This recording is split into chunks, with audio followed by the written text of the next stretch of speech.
भी एक पानी में जैसे कोई कॉइन्स गिर जाता है तो वो हमें दिखाई देता रहता है। अब हमारी आइज़ तो होती हैं वाटर से बाहर एयर में, और इसके बावजूद भी हम वाटर के अंदर देख रहे होते हैं, तो this is not a reflection. Reflections happenings in same medium, but water is other medium in comparison, water is other medium in compare to air, क्योंकि हमारी आइज़ एयर में होती हैं और कॉइन्स जो है वो वाटर में है, तब भी हमें दिखाई दे रहा है। उतना नीट एंड क्लीन दिखाई नहीं देता है, बट दिखाई दे रहा होता है कि कॉइन इनसाइड द वाटर। तो हम लोग इन चीज़ों की स्टडी करने के लिए मीन्स के रिफ्लेक्शन के अलावा कुछ और भी होता है जिससे हम ऑब्जेक्ट को देखते हैं। पहला तो एक ये हो गया कि हम लोग सेम मीडियम में किसी भी ऑब्जेक्ट के सरफेस को देख रहे हैं तो वो थ्रू द रिफ्लेक्शन। अभी अदर मीडियम में अगर कोई चीज़ हम देख रहे हैं तो वो उसके लिए एक दूसरा फिनोमिना होता है जिसको हम बोलते हैं रिफ्रैक्शन। मतलब क्या कि लाइट रेज एक मीडियम से दूसरे मीडियम में जा रहे होते हैं, ठीक है, तो इस फिनोमिना को हम लोग बोल सकते हैं कि this is the refraction of light. Okay, only spelling difference and activity are very different.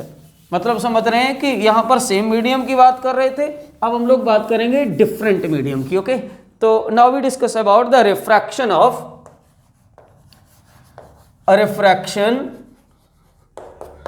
Of light. अभी जो मैंने आपको बताया बिल्कुल उसी तरह से कि now we can say that कि when the light rays goes from one medium to another medium, means कि हमने ऐसे ले लिया कि ये एक कोई मीडियम 1 है, ओके, और ये हमारे पास में कोई एक मीडियम 2 है। अच्छे से समझिएगा कि when the light raise incidence on the surface of other medium, ठीक है। अब ये क्या हो रहा है कि यहाँ पर ये इस टाइप का मीडियम है कि यहाँ से light rays inside the medium जा रही है किसी दूसरे मीडियम में, क्लियर, इस तरह से, तो वो अपने पाथ से डेविएट हो जा रही है। एक्चुअली लाइट रेज का ओरिजिनल पाथ तो ये होना चाहिए था ऐसे जाने का, but it is deviate from their original path. हम बोल देते हैं कि एंगल ऑफ डेविएशन है वो डेल्टा है, और ये हमारे पास में नॉर्मल हमने ड्रॉ किया है, this is the point of incidence. Okay, ये हमारे पास में एंगल आई है, दिस इज एंगल आर, ठीक है। वेरी क्लियरली यहाँ से एक चीज़ तो आप बोल सकते हैं कि ये हमारे पास में दोनों ही अल्टरनेट एंगल होते हैं, तो आई इज इक्वल टू आप बोल सकते हैं कि आर प्लस, ठीक है, डेल्टा, मीन्स कि एंगल ऑफ डेविएशन। डेल्टा हमारे पास में क्या है, this is the angle of deviation, angle of deviation. तो यहाँ से अगर हम एंगल ऑफ डेविएशन की वैल्यू निकालते हैं तो delta equal to i minus r. इस चीज़ को भी याद रखेंगे, हम लोगों के काम की बात है, क्लियर। यहाँ से ये चीज़ें हमें पता चल रही हैं कि लाइट रेज इस तरह से आ रही है और दूसरे मीडियम में जाने पर अपने ओरिजिनल पाथ से डेविएट हो जा रही है, मीन्स कि यहाँ पर हमारे पास लाइट का क्या हो जा रहा है, रिफ्रैक्शन, क्लियर। तो रिफ्रैक्शन में हम लिख लेते हैं कि when the certain color of light, when the certain color of light, इसका मतलब आप समझ रहे हैं, frequency remain constant, okay, frequency remain constant. एक किसी पर्टिकुलर कलर की बात कर रहे हैं तो फ्रीक्वेंसी रिमेन्स कांस्टेंट। कुछ जगहों पे आपको लिखा हुआ मिल जाएगा कि एक मोनोक्रोमेटिक लाइट है या सर्टेन कलर ऑफ लाइट है, सर्टेन कलर ऑफ लाइट या सर्टेन फ्रीक्वेंसी। तो सर्टेन कलर ऑफ लाइट का मतलब होता है कांस्टेंट फ्रीक्वेंसी की कोई लाइट रेज है, ठीक है। When the certain colour of light, ठीक है, goes one medium to an other medium,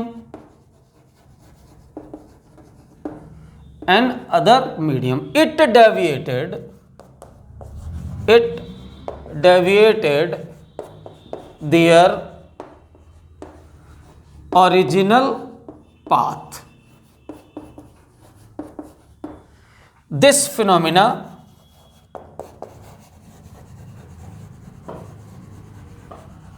is known as refraction of light,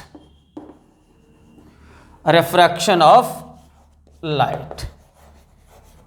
जिस तरह से हम लोगों का रिफ्लेक्शन टू लॉस पर बेस था, उसी तरह से हमारा रिफ्रैक्शन ऑफ लाइट भी टू लॉस पर बेस होगा। Okay, clear. तो हम लोग यहाँ पर देखते हैं कि लॉ ऑफ रिफ्रैक्शन क्या है।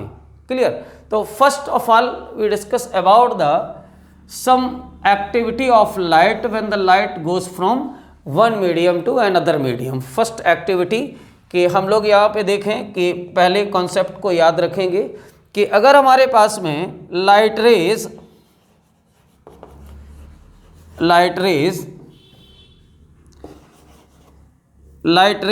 Goes from rare medium to denser medium,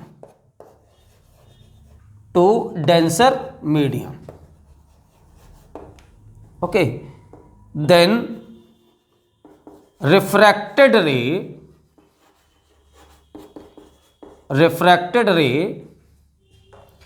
bend towards the normal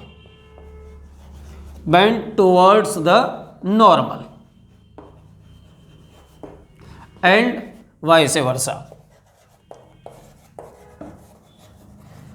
मतलब कि अगर लाइट रे डेंसर से रेयरर में जा रही है तो वो अवे फ्रॉम द नॉर्मल होगी रिफ्रैक्टेड रे, और रेयर मीडियम से डेंसर में आ रही है तो रिफ्रैक्टेड रे, ठीक है, बेंड टुवर्ड्स द नॉर्मल। मतलब कि यहाँ पे आप बहुत आसानी से इस चीज़ को जस्टिफाई कर सकते हैं कि ये नॉर्मल की तरफ बेंड हो गई है, तो निश्चित रूप से ये मीडियम 2 हमारे मीडियम 1 के कॉन्सेप्ट में क्या होगा, डेंसर मीडियम होगा। बट अभी now we are not identify the rare and denser, but we study about only phenomena, ठीक है, रिलेटेड टू दिस एक्टिविटी। तो हम लोग लॉ ऑफ रिफ्रैक्शन पर डिस्कशन कर लेते हैं। एक बार फिर से मैं आपको बताना चाहूँगा यहाँ पे कि ये हमारी इंसिडेंस रे है। ओके, ये हमारे पास में n और यहाँ पर n डैश राइट डाउन कर देता हूँ, तो ये हमारे पास में नॉर्मल है, ध्यान से समझते रहिएगा। ओके, और ये हमारे पास में इस रेस को हम लोग बोलेंगे रिफ्लेक्टेड नहीं, रिफ्रैक्टेड, क्योंकि we study about the refraction, so therefore this rays is refracted ray. Okay, angle R जो होगा, इस एंगल का नाम होगा रिफ्रैक्टिव एंगल, ओके, है ना, या angle of refraction, angle of refraction. Incidence का नहीं बदलेगा, ये हमारे पास में I जो रहेगा वो एंगल I जो है, ठीक है, angle of incidence. Okay, angle of incidence, इन चीजों को नोट करके रखेंगे अपने पास में। चलिए, तो हम लोग आगे बात करते हैं। This is the point of incidence very clearly, और ये हमारे पास में क्या होगा कि it is the boundary of two surfaces, है ना, boundary of two medium, boundary of both medium, ये हमारे पास में दोनों मीडियम की बाउंड्री है। तो लॉ ऑफ रिफ्रैक्शन अगर हम देखना चाहें तो पहले हम ऐसे स्टडी कर सकते हैं बहुत ही ईजिली कि लॉ ऑफ रिफ्रैक्शन में पहले वाला ही जो हमारे पास में लॉ ऑफ रिफ्लेक्शन था वही इन्वॉल्व होगा। Okay, clear. तो फर्स्ट हमारे पास में अब हम लोग बात कर रहे हैं law of refraction. Law of refraction, इसके भी हमारे 2 लॉज हैं। तो लॉ ऑफ रिफ्रैक्शन हमसे कहता है कि incidence ray, refracted ray and normal draw at point of incidence are in same plane. Okay, मतलब कि incidence ray, refracted ray and normal draw at point of incidence are in same plane. बहुत मजेदार concept है। एक second law, जिस law को हम लोग स्नेल्स लॉ के नाम से भी जानते हैं, कि द रेशियो, ठीक है, the ratio of sine of angle of incidence, मतलब sine of angle of incidence and sine of angle of refraction remains constant. Remains constant. और ये किसके लिए?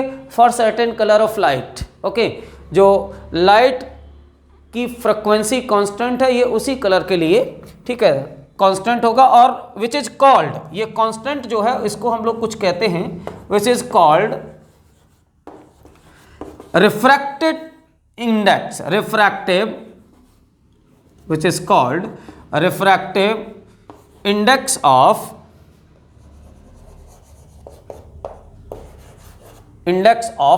medium 2 with respect to medium 1। सोचने की बात है, ये मीडियम 2 का मतलब कहाँ?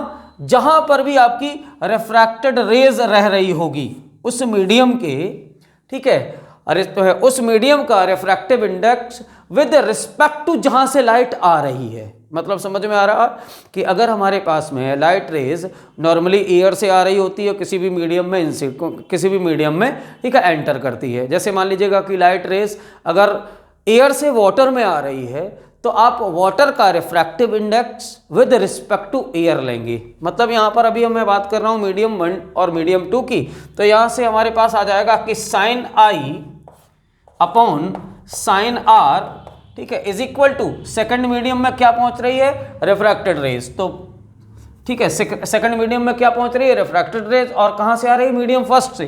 तो 1 and 2, कुछ जगहों पे कुछ लोगों ने 1 and 2 की जगह 1 म्यू 2 लिया है, तो आप इसको ऐसे भी कह सकते हैं कि ये चीज़ें एक ही हैं, बस नोटिफिकेशन करना, या आप इसको ऐसे कहें कि रिप्रेजेंट करने की अलग अलग मेथड्स हैं। क्लियर, उसमें कोई इशू नहीं है, बट आप अच्छे तरह से इसको समझिएगा कि दिस इज 1 and 2 या 1 म्यू 2। कहीं पे आपको ऐसे भी लिखा हुआ मिलेगा कि रिफ्रैक्टेड इंडेक्स N2 1, मतलब कि refractive index of medium 2 with respect to 1। But आप इसका नाम जानते रहिएगा, नाम जानना बहुत इंपॉर्टेंट है, ठीक है, लिखा कुछ भी जाए, ठीक है, नॉमिनेशन बिल्कुल एकदम सही होना चाहिए, तभी आप चीज़ों को समझ पाएंगे और गड़बड़ी करने से थोड़े से बचेंगे। इसको हम नॉर्मली ऐसे भी बोलते हैं, ठीक है, तो भी I am using 1 and 2 not 1 mu 2। If you are use mu तो therefore you use in place of 1 and 2 is a 1 mu 2 या म्यू 2 1 व्हाटएवर, ठीक है, क्लियर। तो this is equal to N2 upon N1। Okay, चलिए इसके थोड़ी सी और कुछ इससे रिलेटेड कुछ हलचल हैं जिनको हम लोग ऐसे देख लेते हैं। क्या कि एक्चुअल में अगर आप देखें, नॉर्मली समझने की कोशिश करिए कि अगर आप भीड़ में जा रहे हैं, है ना, अरे रोड, मतलब ऐसे समझ लो रोड खाली है तो आप सीधे चले गए, आसानी से, आपको कहीं भी जल्दी ब्रेक भी यूज नहीं करने पड़ते हैं। लेकिन आप बहुत सारी गाड़ियां जाम लगा हो तो वहाँ पर उतनी स्पीड से आप नहीं चल पाते, आपकी वेलोसिटी डिक्रीज हो जाएगी, कम हो जाएगी। मतलब क्या है कि लाइट रेज यहाँ से यहाँ तक आई है और अपने पाथ से डेविएट हो गई है, तो निश्चित रूप से इसकी स्पीड जो है वो कम हो गई होगी।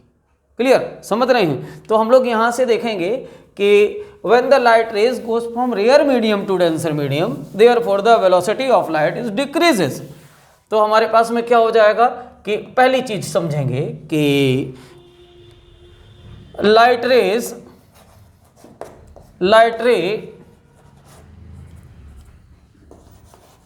goes rare to denser medium,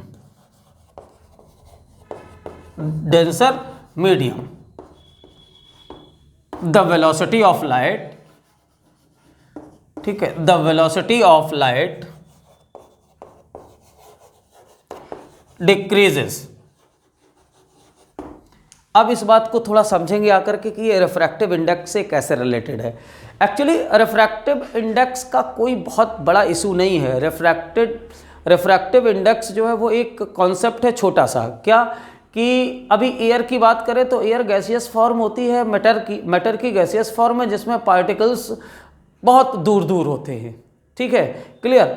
और लिक्विड की बात करें उसमें गैसेस के कंपैरिजन में थोड़ी सी कम दूरी होती है, ठीक है, इंटरमोलिकुलर स्पेसेस जो होते हैं वो कम होते हैं, क्लियर। और सॉलिड की बात करें तो हमारे पास में इंटरमोलिकुलर स्पेसेस बहुत कम होते हैं, पोटेंशियल एनर्जी बहुत हाई होती है, क्लियर। तो यहाँ से अब हम लोग देखते हैं नॉर्मली क्या कि जब हमारे पास में कम पार्टिकल वाले मीडियम से ज़्यादा पार्टिकल वाले मीडियम में जाती है तो लाइट की वेलोसिटी कम हो जाती है। एक मीडियम है जिसमें कम पार्टिकल हैं, उस कम पार्टिकल वाले मीडियम से ज़्यादा पार्टिकल वाले मीडियम में लाइट जब जाएगी तो वहाँ पर लाइट की वेलोसिटी कम हो जाएगी। और ये बात हम जानते हैं कि जो कम पार्टिकल वाले होते हैं उनकी रिफ्रैक्टिव इंडेक्स, ठीक है, जैसे एयर की रिफ्रैक्टिव इंडेक्स 1 ली गई है, क्लियर, जो 1 कहा गया है। और बाकी जो एयर से अलग टाइप के मीडियम हैं उन सभी मीडियम्स की, वैक्यूम को छोड़कर, वैक्यूम एंड एयर के लिए रिफ्रैक्टिव इंडेक्स 1 है, क्लियर। वैक्यूम जहाँ पर एयर नहीं है और जहाँ एयर है उसके लिए रिफ्रैक्टिव इंडेक्स की वैल्यू 1 कही गई है, क्लियर। बाकी सबके लिए मोर देन 1 होगी। कहने का मतलब कि इस मीडियम की रिफ्रैक्टिव इंडेक्स ज़्यादा है और इसमें वेलोसिटी हो गई है कम, तो हम लोग ये चीज़ जान सकते हैं कि refractive index inversely proportional to the velocity of light. और आप जानते हैं कि वेव के फॉर्म में कि फ्रीक्वेंसी, ठीक है, फ्रीक्वेंसी और वेवलेंथ का जो प्रोडक्ट होता है वो हमारे पास में वेलोसिटी ऑफ लाइट वेव कह सकते हैं, अभी बाद में डिस्कस करेंगे। तो वेलोसिटी ऑफ वेव होता है, तो कहने का मतलब यहाँ पे फ्रीक्वेंसी हमारी अगर कांस्टेंट है तो वेलोसिटी चेंज हो रही है तो लैम्डा भी चेंज हो जाएगी, ठीक है। तो हमारे पास वेवलेंथ भी चेंज हो जाएगी। तो अगर हम लोग एक सर्टेन मीडियम के लिए स्टडी करते हैं रिफ्लेक्शन ऑफ लाइट की, तो हमारे पास में ये बड़ा आलीशान और एक शानदार फॉर्मूला तैयार हो जाता है कि sine I upon sine R is equal to 1n2 is equal to n2 upon n1 is equal to v1 upon v2 is equal to lambda 1 upon lambda 2। Where is the lambda?